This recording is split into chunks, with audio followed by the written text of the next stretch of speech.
আপনার কি period miss হয়েছে? আপনি কি চিন্তিত যে আপনি প্রেগনেন্ট কি না? তো এটা কনফার্ম করার জন্য কিন্তু এখন বাইরে কোথাও টেস্ট করতে যেতে হয় না। খুব সহজেই আপনি ঘরে বসে একটা প্রেগনেন্সি কিট এনে টেস্ট করলেই কনফার্ম হয়ে যেতে পারেন যে আপনি প্রেগনেন্ট কি না।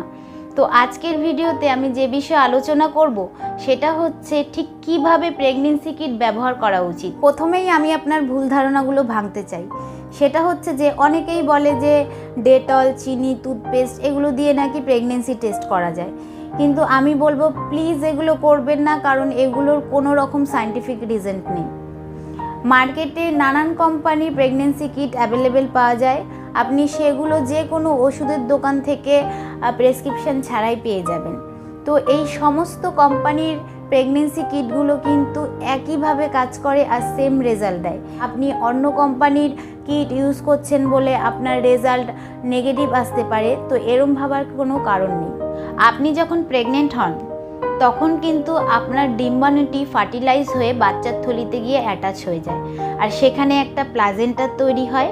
সেই প্লাজেন্টার থেকে HCG নামক হরমোন বাইরে বেরিয়ে আসতে শুরু করে, আর ইমপ্লান্টেশনের 10 দিনে এই HCG নামক হরমোন ব্লাডে দেখা দেয়, আর 14 দিনের কাছাকাছি সেটা ইউরিনেও দেখা দেয়। এই হরমোনের কারণেই কিন্তু আমরা জানতে পারি যে আমরা প্রেগনেন্ট।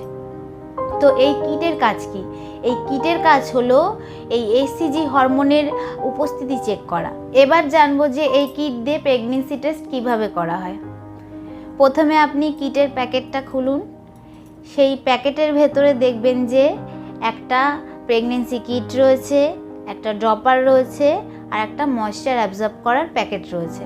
তো এই ময়েশ্চার অ্যাবজর্ব করার প্যাকেটটা আমাদের কোনো দরকার নেই, এটা শুধুমাত্র দেওয়া থাকে যাতে কিটটা ভালো থাকে তার জন্য। তো এবার আপনি একটা কন্টেনারে ইউরিন কালেক্ট করুন, বা এই কিটের প্যাকেটের মধ্যেও ইউরিন কালেক্ট করতে পারেন।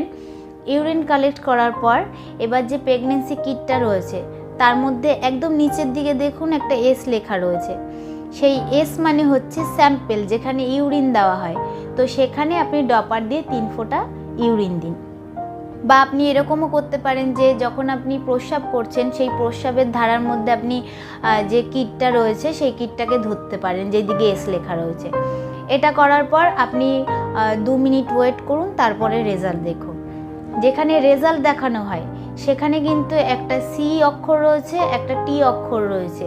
C মানে হচ্ছে কন্ট্রোল, আর T মানে হচ্ছে টেস্ট। এবার যদি দেখেন যে C আর T এর জায়গায় দুটো পিঙ্ক কালারের রেখা দেখা যাচ্ছে, তাহলে কিন্তু আপনার প্রেগনেন্সিটা পজিটিভ। আবার যদি দেখেন যে C এর জায়গায় রেখা দেখা যাচ্ছে কিন্তু T এর জায়গায় কোনো রেখা দেখা যাচ্ছে না, তাহলে কিন্তু আপনার প্রেগনেন্সিটা নেগেটিভ।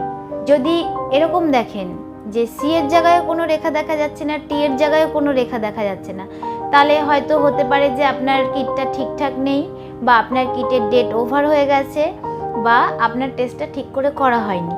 যদি আপনার কিট ঠিকঠাক থাকে তাহলে আপনার প্রেগনেন্সি পজিটিভ হোক বা নেগেটিভ, C এর জায়গায় কিন্তু একটা রেখা দেখাই যাবে। আবার এরকম সিচুয়েশনও হতে পারে যে আপনার C এর জায়গায় রেখাটা স্পষ্ট দেখা যাচ্ছে কিন্তু T এর জায়গায় রেখাটা হালকা দেখা যাচ্ছে। যখন দুটো দাগ দেখা গেছে তখন তো আপনার প্রেগনেন্সিটা অবশ্যই পজিটিভ। কিন্তু এরম হওয়ার কারণ কি? এরম হওয়ার কারণ হচ্ছে হয়তো আপনি টেস্টটা তাড়াতাড়ি করে ফেলেছেন, HCG হরমোনের মাত্রা এখনও ততটা বাড়েনি। আর দ্বিতীয়ত হচ্ছে যে আপনার প্রেগনেন্সি হয়তো ঠিকঠাক গ্রো করছে না, মিসক্যারেজ বা অ্যাবর্শন হওয়ার চান্স রয়েছে। আর তৃতীয়ত হচ্ছে যে আপনার যে ডিম্বাণুটা সেটা বাচ্চার থলিতে না হয়ে টিউবে কোথাও আটকে রয়েছে, সেখানেই গ্রো করছে, যাকে বলা হয় একটপিক প্রেগনেন্সি। তো এরকম হলে কিন্তু ডাক্তারের পরামর্শ অবশ্যই নিতে হবে। এবার জানবো যে দিনের মধ্যে কোন সময়টায় টেস্টটা করতে হবে।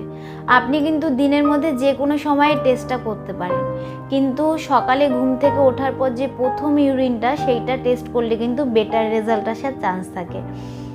যত আপনি বেলার দিকে এই টেস্টটা করবেন তত বেটার রেজাল্ট আসার চান্স কমে যায়। এর রিজেন্ট হচ্ছে যে আপনি চা, কফি, জল খাচ্ছেন, এর ফলে বারবার আপনার প্রস্রাব হচ্ছে। এর কারণে কিন্তু ইউরিনে থাকা যে HCG হরমোন সেই হরমোনের মাত্রা কমে যায়। সকালবেলায় যেই পরিমাণে এই হরমোনের মাত্রা থাকে বেলার দিকে কিন্তু কমতে থাকে এই হরমোনের মাত্রা। এর ফলে আপনার ফলস নেগেটিভ রেজাল্ট আসার চান্স থাকে। এর মানে হচ্ছে যে হয়তো আপনি প্রেগনেন্ট কিন্তু আপনার রেজাল্ট আসছে নেগেটিভ।